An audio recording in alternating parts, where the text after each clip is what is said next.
Three races to go. It's going to go down to the wire. I just think it's really who can keep their head under this extreme pressure and spotlight. Each of those drivers, they don't know who's going to win the race. Sometimes Lewis is quicker than Alonso, sometimes Alonso is quicker than Lewis, and the same for Kimi as well. So that's the great thing about it. It's exciting. We haven't got a clue who's going to win.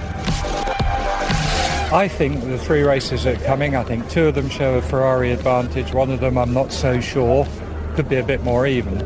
And then you get to the point: is Massa going to help Räikkönen to win the championship? It's a very interesting question. Of the McLaren drivers, I think, with the pressure on in these last few races, with such a small gap between them, I think I'd probably favour Fernando. But it's going to be very close. There's no question about it. It's heating up between the two McLaren guys. I mean, I can't see them both finishing the next 6 Grand Prix between the two cars, if you like, in terms of finishing normal positions and without a bit of grazed elbows, let's say. So yeah, it's going to be really interesting. I think Kimi's sitting there to also the pounce, to be honest. I mean, if both McLarens are in the fence and Kimi's gets a win, then it's a game on to him as well. So momentum's with Alonso, but momentum is with Fernando. I mean, Hamilton hasn't been able to stay within the last 2 races, and so very tight. It's very difficult to predict. It's being probably the closest championship for a while. I think it will be very difficult for Ferrari now, for both of them, especially for Felipe, obviously. I think they're just too far ahead unless something stupid happens with Lewis and Fernando. And I would say that Alonso will make it, simply because he has been stronger in the last couple of races.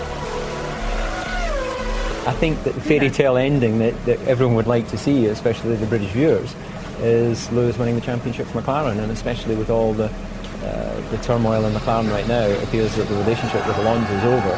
So I don't suppose they really want him to win. So, the dream scenario would be Lewis in the McLaren. Except if you're a Ferrari fan, and of course I think that Kimi has driven, as always, extremely well, very fast, had a lot of reliability issues at the beginning of the year. So I guess the two guys that probably deserve it most are either Lewis or Kimi. Common sense tells you that Alonso is the clear favourite to take this year's title, but we haven't seen a lot of common sense in Formula One this year. And there'll be plenty of common sense from Martin Brundle in our race commentary that's coming up. Most of the pit lane feels that it's going to be Alonso. What exactly has given him the edge, do you feel, in the last 3 races? I think it's just pure experience, Steve. He's been there before a couple of times. You know what it's like to get to the end of the championship. It's tough, it's difficult, but he knows what it's going to take to finish it off. Lewis has never had this experience before, only in lower formulas. He's now leading the Formula One World Championship, but don't underestimate Lewis Hamilton. This guy is so fixed in his mindset where he's going. And this weekend so far is going all according to plan. Räikkönen is the outside bet. He could upset everything. Yes, most